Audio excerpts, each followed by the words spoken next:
Welcome to People Doing Good for Others.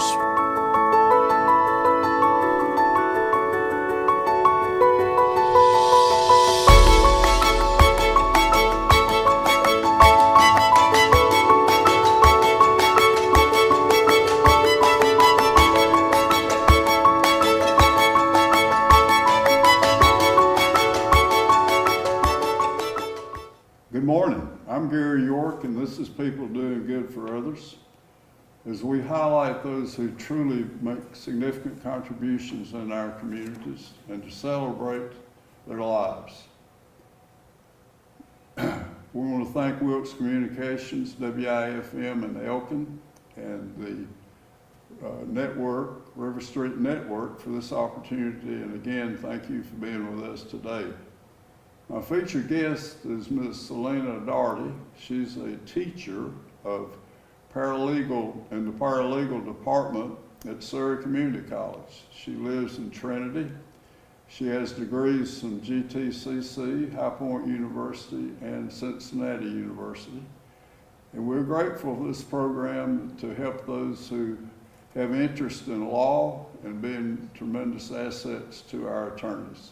So thank you very much for being with us, and what an opportunity. So good morning to you, Ms. Dougherty. Good morning, Gary. How are you? Thank you for being here. And thanks to Thomas Harless for the opportunity to meet you through him, one of your students. And so tell us about the Surry Community College paralegal degree, if you will. Okay.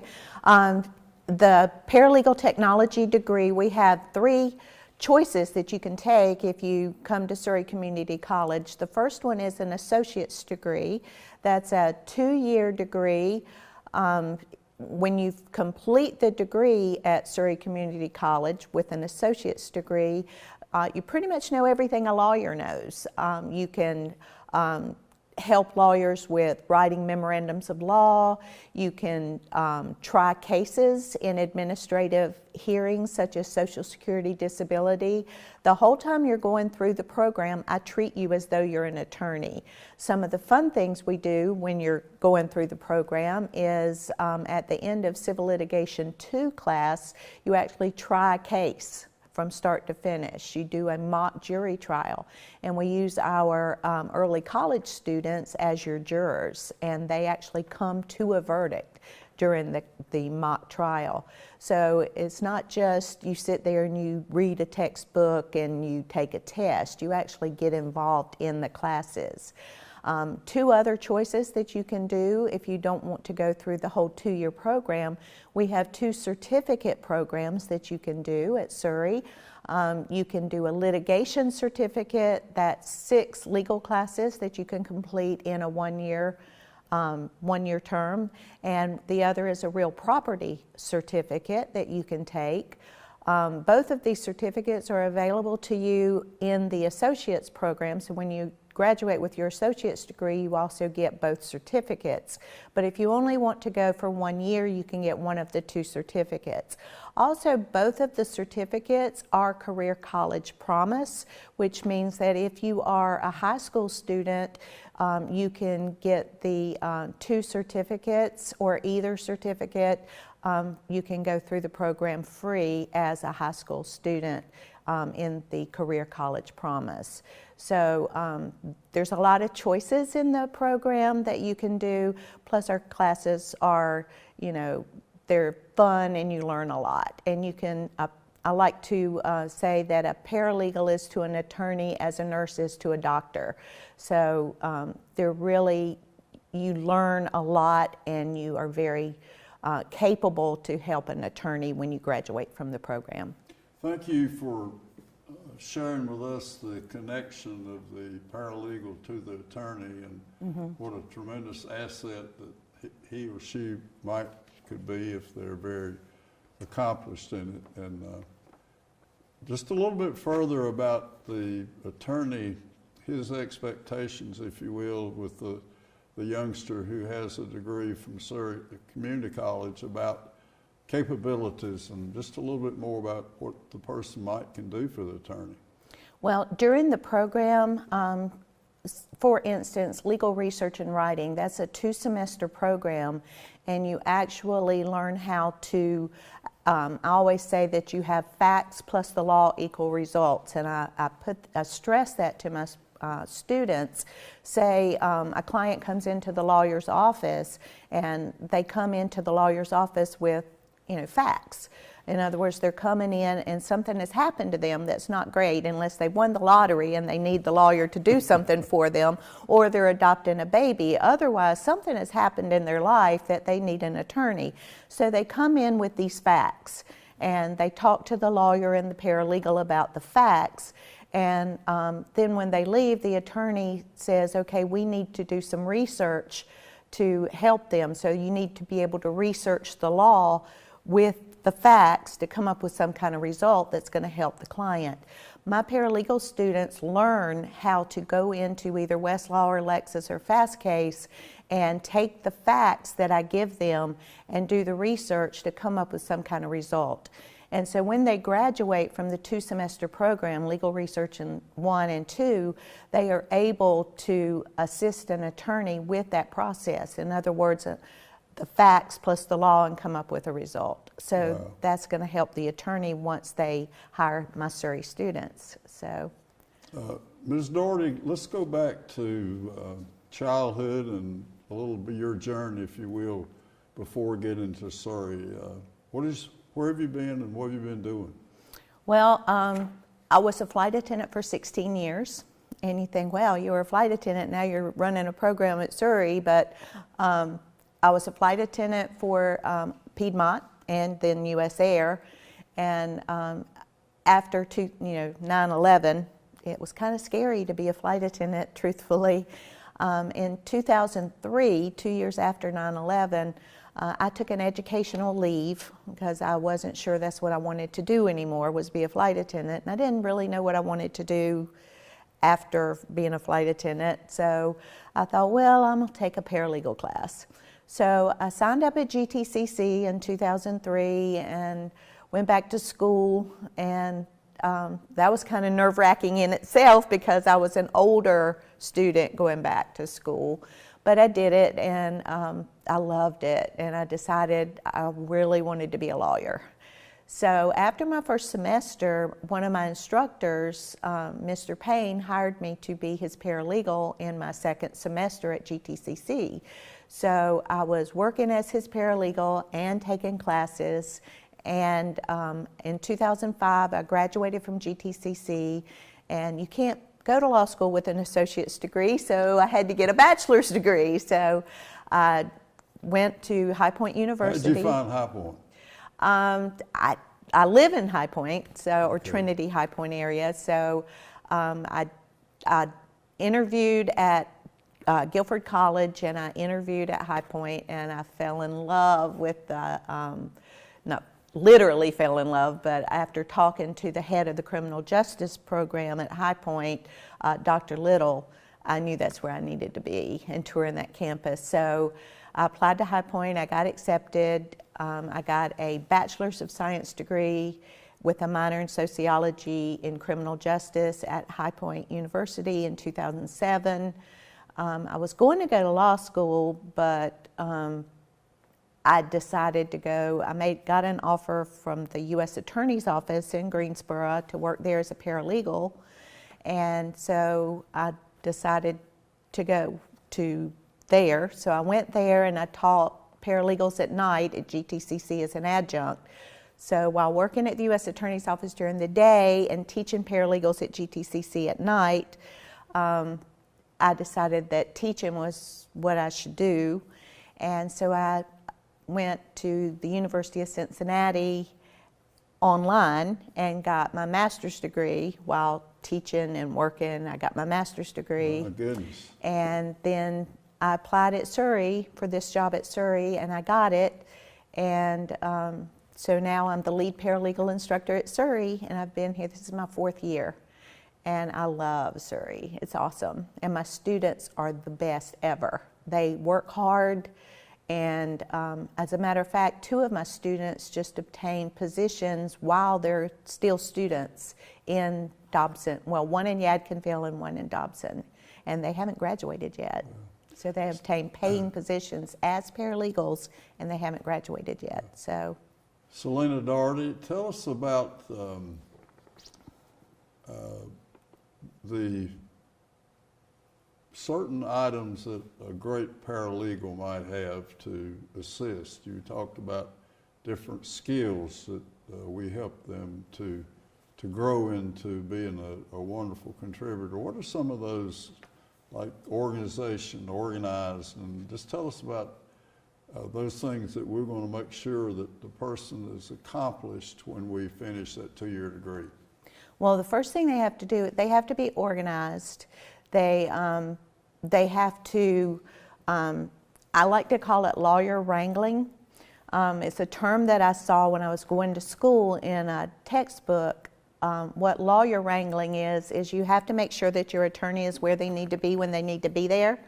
Lawyers are very busy, and sometimes they get overwhelmed with where they need to be, and a paralegal, it's not really their job to get them where they need to be. They're not a babysitter, but it helps if you can just keep them on track, because they've got a lot on their mind. Some of them are doing murder trials, and some of them are, whatever they're doing, you just try to help them stay where they need to be. So you need to be organized. You need to be disciplined. And a lot of times, and I try to tell my students this, being a paralegal is fun, and it's not like, okay, I'm going to do this and this and this tomorrow. You might think that's what you're going to do tomorrow and have all your files in a row, and then overnight one of your attorney's clients got arrested for something, and so you come in the next day and this and this is not what you're doing. You're working on that case, and so this kind of gets pushed to the side and you're working on this because it's more important. But it's just fun. I mean, you never know from minute to minute or day to day what you're going to do, and so you need to be organized, and you need to be able to go with the flow. And there's different kinds of law, and so we go over in the paralegal program. We do civil litigation, we do criminal law, which, by the way, is all my students' favorite class. This is the criminal law class, yeah.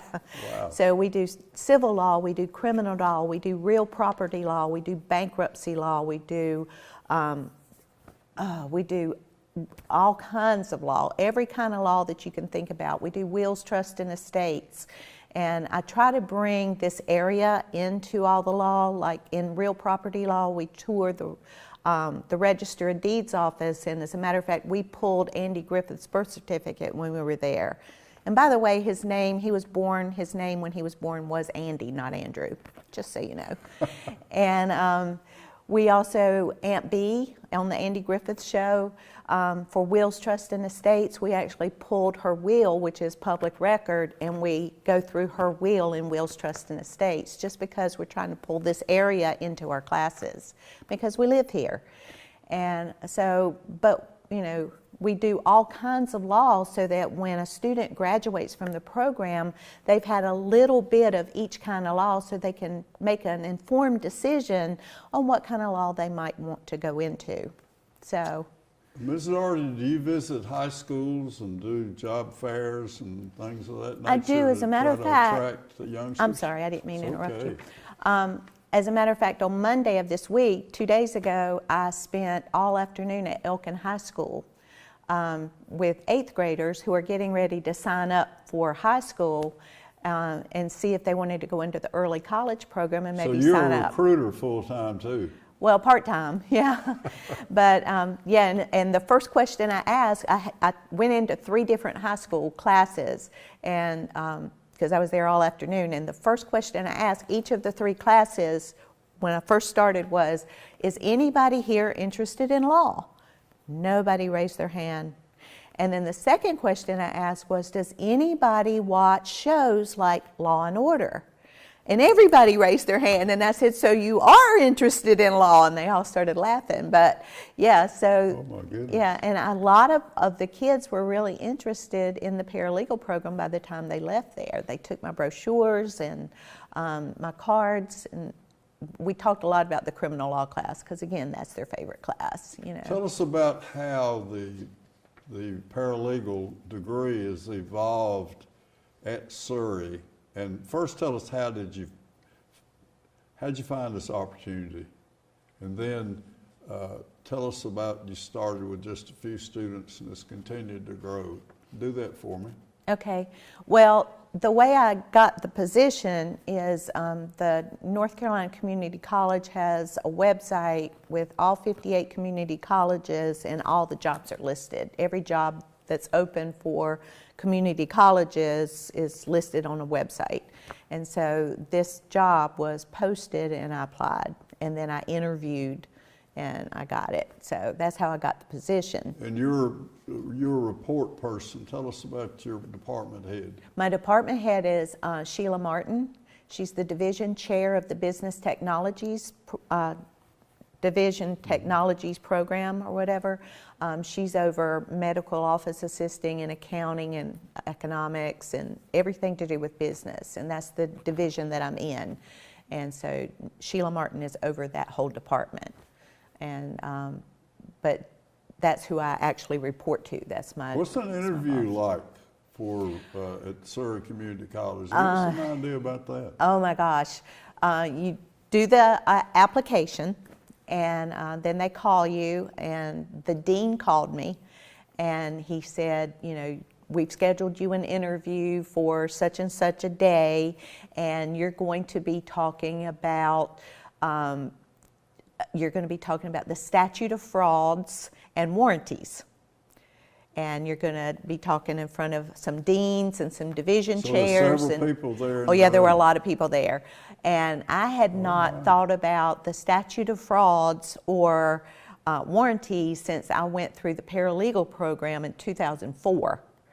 And this was like 4 years ago. And so I went and pulled my textbook out that I had from when I went through the paralegal program and started looking at, you know, the statute of frauds, and because that's business law. And, you know, I was a litigation paralegal, so I haven't done business law. So I had to study up on it. And then I had to get, it was like an hour program, so I had to get a PowerPoint together. And so what I did was I decided that I would sell widgets at Mount Airy hardware store, and on the back of my widgets, each widget was a piece of paper, and on the back of the widgets was a warranty. So it was either a, you know, an always warranty, or it was only a sold as is, or it had different kinds of warranties. And the warranties was written on the back of the widget. So every dean, every division chair, everybody had their own little widget that I handed out before I did my PowerPoint presentation. So I did my PowerPoint, I talked about the statute of frauds, I talked about widgets, and then they turned their widget over to see what their warranty was on their widget, whether it was sold as is, you know, what their warranty was on their widget. So that preparation really gave you a lot of help in securing a position. So I got the position. I guess they liked my widget from Mount Airy hardware store PowerPoint presentation. Selina Dougherty, let's go to that student that comes day one, and then 2 years later, kind of walk through that, some of the class content or just some of the life things that might happen, and you're the counselor, I'm sure, all the way through to you talked about retention and how important that is. So go back to the student now, if you will. Okay. Well, I'm not only the lead paralegal instructor, I'm also all of their advisors. So if they have any problems when they register for classes, when they're having a problem in any other class like psychology or whatever, I'm their advisor, so they also come to me. We're a very small program. Our motto is small but mighty because we participate in everything on campus. We also do outreach to the community. And so we're like a little small family, the paralegal program is. So my classes are really small, and I'm the only teacher they have as far as paralegal, except I do have 2 adjuncts, but they're online teachers. So when they have a paralegal class, I'm the one they see. which is good or bad. If they like me, it's a really good thing. If they hate me, it's going to be really bad for them. But so far, I haven't lost anybody because they don't like me. So far, fingers crossed. But they come the first day for the first class, the first semester, and we get to know each other. And What is the first class? well, it depends. Depends on whether they come in the spring or they come in the fall. Okay, So they can okay. come either one. They don't have to start in the fall. You can start in the spring, as long as it's not a prerequisite class. And so they come in there and we get to know each other. It's always the first test of any new teacher is really hard because you don't know how the tests are going to be. So after we get through that first test and they know how the tests are and they meet all the other students, and we're just like a little family. You know, I had one student who was really shy, my very first semester, really shy. And she sat all the way in the back of the class, and I kept trying to get her to move up, and she wouldn't move up. And it was only a class of like 6 students, but she sat in the back. And by the end of the second semester, she was sitting in the front row. And I love this story because I was teaching, and she was sitting right in front of me, and she was doing this. And I was like, what are you doing? Why are you doing that? And she said, I can't concentrate when I look at you when you talk. And I said, is it because I'm so beautiful? And she was like, yep, that's it. But she was up in the front of the class, and she was actually being, you know, talking and communicating. And so that's a success story. I also had a student. Confidence that she didn't have before. And I love her, and she didn't want to walk on her graduation. She's graduated. She didn't want to walk, and I forced her to walk, and she walked across that stage, and I was so proud of her. So proud of her. And she's working in Dobson in an attorney's office as a paralegal. I had another student that in his second year, Thomas, his second year. Carlos? He's been on the show. Yeah, he was president of the student body. He was president of my paralegal club, and while in his second year, we did a raffle for the Surry Children's Center, and the paralegal club, we went out, we secured a lot of things, so many things to give away at the raffle that we ended up earning $2,600 for the Children's Center. And I mean, there's only 20 students in the whole program. But we ended up giving them a big check for $2,600, and then in the summer, after, you know, during school, we don't teach paralegal classes in the summer. We took the kids bowling and gave them a pizza party. Wow. So, that's why we're small but mighty. So your club is such a nice, close-knit group of folks that have. So you talk about having servant's heart in those groups, so it's good to be well-rounded as a paralegal in an office. Soft skills, I suppose, are very important too. Yeah, I teach them in civil litigation. One, we go over the soft skills, and I make sure they understand that there's, you know, the hierarchy in an office. You have the partners, and you have, you know, the lawyers that want to be, the associates that want to be partners, but they're not partners yet. And then you have paralegals, legal assistants, secretaries, receptionists, file clerks, but you have to treat everybody the same. I mean, you can't say, oh, I'm a paralegal, I'm not going to file that. You can't do that because you just can't. You have to treat everybody with respect, and I stress that in my classes. You know, you can't, I mean, in Dobson and Mount Airy, you might be the only one in there, so it's not, I mean, it's important to treat everybody with respect. Yeah, but when you go to Winston-Salem and Raleigh and, you know, Greensboro and things like that, if you get a job, there's going to be a hierarchy, you know, and you still have to treat everybody with respect. You're also going to have, you know, attorneys do pro bono work, which means they do work for people for free, clients for free, and some attorneys have a certain amount of pro bono work they have to do. And so you might have a client come in at 8 o'clock, that's the vice president of a corporation, and at 10 o'clock it might be a homeless man coming in because they have to do pro bono work. But you have to treat them all the same, the exact same. You can't treat one different. They're all your clients, and you have to treat them the same. So I stress that to them.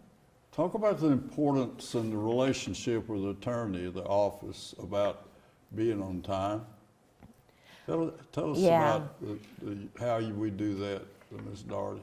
Well, I tell them they have to be on time for class, and I also make them, as far as turning things in on time, I make them do that as far as their homework. I start that in the very first semester that I see them. Their assignments have to be on time, and they have to be on time for class. So on time is very important in the work that they do, and the fact that they have to be on time. Yeah, deadlines. Yeah, deadlines are very important. So like their homework only takes about 5 minutes to do, maybe 10 minutes to do, but they have all week to get it in, but it's due at Sunday at 11:55 p.m. Just like a motion might be due on Monday at 5, but it has to be in Monday at 5 or their client's going to get defaulted. So their homework is due on Sunday at 11:55 p.m. If you don't have it in, don't email it to me because I'm not going to accept it. So I try to start, and I do that every semester they're there. This is your deadline. You have to meet this deadline. And so hopefully when they actually start working for an attorney, they will have been taught over the 2-year period, you have to meet your deadlines. Right. And so they won't miss deadlines when they start working. Selina Dougherty, if say a youngster is watching us today, and later on today they'll maybe have a conversation with mom and dad at the supper table about, well, I might want to do that. Just give us some idea of that youngster, what he or she might, some of the things they're going to be thinking about entering college, maybe first generation to have some college. What do folks, what do we want them to, as you are in an outreach and are recruiting, what are the things you think they say at home about, you know, I might want to do that? So tell us about the business, the career, and the assets of being, of how a great career a person can have that qualifies and becomes an assistant to an attorney. Well, this is what I told the kids at Elkin. Some of them said, I really want to go to law school. And this is what I told them. I'm like, if you really want to go to law school, I suggest that you take my program. And the reason that I told them this, and this is what I stressed to them, if you get a 2-year associate's degree in paralegal technology, and then you transfer into a 4-year program, like I did at High Point, my credits transferred to High Point. So I went in as a junior at High Point. I graduated in 4 years with a 4-year degree, and I could have gone on to law school. If you go to law school with 2 years of law, in other words, when I graduated from GTCC with my paralegal degree, I knew how to write. I knew how to write memorandums of law. I knew how to do research. I knew all about the criminal justice system. I knew all this stuff going in. If I had gone into law school, I would have been 2 years ahead of the people in their first year in L1. Wow. And so when I was teaching at GTCC, I had a student who had already graduated from law school take my legal research and writing 2 class because he could not pass the bar. There's different sections of the bar that you have to pass, and he couldn't pass the writing section of the bar because they didn't teach that in law school, and he was having trouble passing that part. So he had to take my class. He had to have a paralegal teach him how to write so he could pass the bar. Good. So if you take this if you want to go to law school, then get this 2-year degree so that you'll be ahead of the game when you go to law school. You'll already know this stuff. So, Selina Dougherty, you've been a wonderful, wonderful guest on People Doing Good for Others today. And I want to thank Wilkes Communications and RiverStreet Networks and WIFM for this opportunity to invite you here, and that how informative and educational these special moments have been. So thank you very much, my friend, and close with us with a sense of gratitude that I know you have about the things you're doing to help people? Oh, well, I love my students. I think they do a great job. I think we do great work in the community, and I appreciate this. This is awesome. Thank you so much. And for anybody listening here, you know, I just hope that you go to Surry. Surry's a great school, and I hope you take the paralegal program, but if you don't take paralegal, I just hope you continue your education in some way. Thank you. Gary York, People Doing Good for Others, and we want to thank our sponsors, Wilkes Communications and RiverStreet Network. Ms. Selina Dougherty, she's a tremendous asset at Surry Community College and building, in my opinion, a quality program to help quality people. So thank you for being with us, and the next time we're together, we'll bring you another great, exciting program from Wilkes Communications. Thank you.